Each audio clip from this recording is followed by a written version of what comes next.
The last angel in the city of angels, he took off. A phoenix of day's fire, the only one left, the only one that really mattered. I heard the rumble of his engine, the flutter of his wings. "Hey you," he said. "Hey what?" "You need to stop," he smiled. "Stop what?" "Come, and I'll show you."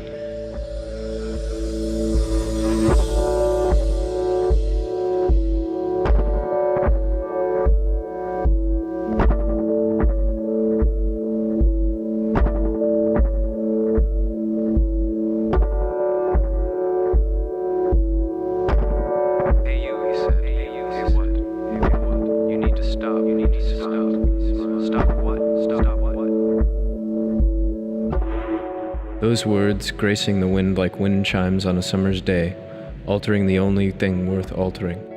And we took off.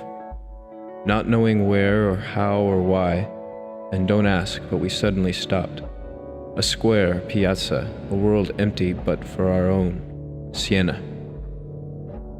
In the beauty of the empty, the silence of the still, I heard and saw for the first time the world.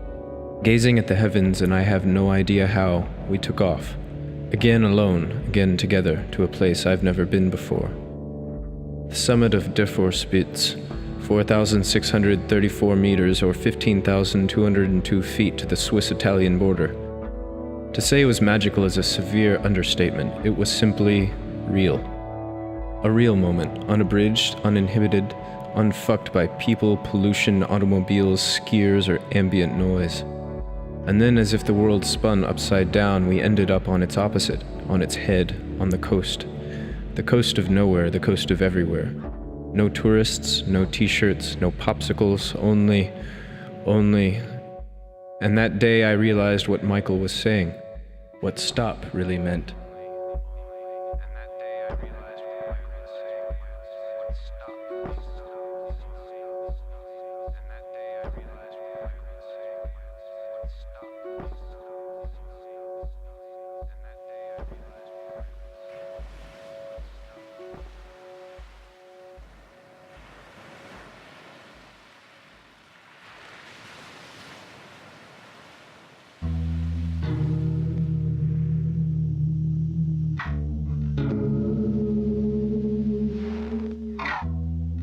And the night came, like it has before and like it will again, but this night proved unlike any other. Two strangers in the land of strange, becoming something else, something special, a bond forged, close but not suffocating. Gay, straight, love, lust. No, only this connection mattered. And letting go to the tempest of time, to the tempest of stop. I let go my inhibitions and societal restraint. I leaned in, my eyes closing. I stopped.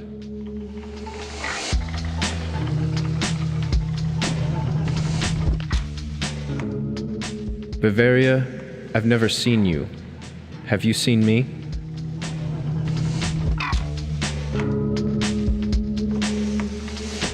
We met a young man whom we decided to call Pierre on account of him looking French, and though he didn't speak, I very much doubt that he was French.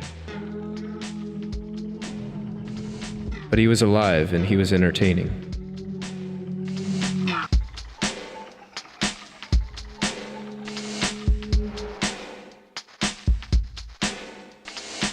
To find lightness at the end of the world, to be able to find laughter in an age where there's nothing left to laugh for, Pierre was a godsend.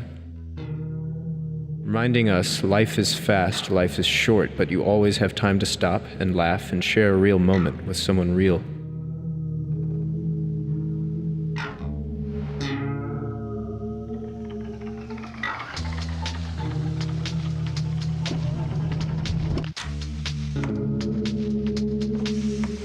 As we were saying our goodbyes, Pierre gifted two last gifts.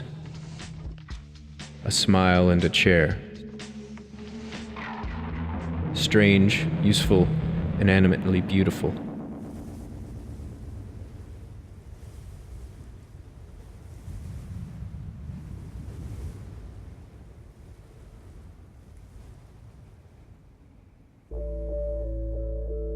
That afternoon, with no power nor electricity, but with an appetite for the exhilarating feeling of cold H2O, We shared a moment of freezing excitation.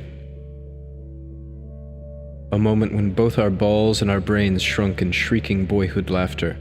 And like all things, they do change. We grow, you grow, everything must grow. The winds of time carry not time, but rather the inevitable future. A future that you create, though creating with no clue as to the future, and that's the point. And there she was. An apparition, a muse, a Charlotte by the name of Charlotte. Like Gaussian blur, she whisked his attention, as if manifested by my own fears and insecurities. I hated her.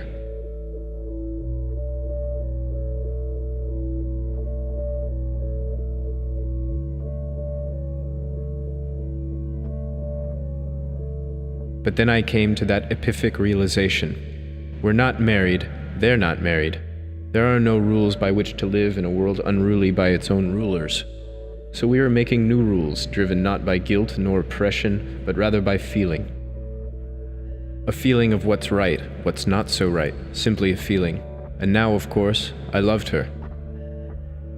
Her beauty entered our life, and though she never came back, she remained a fond and lasting memory. A small room, 5th floor, right cordial lobe. Paul, do you get it? Yeah, I think I do.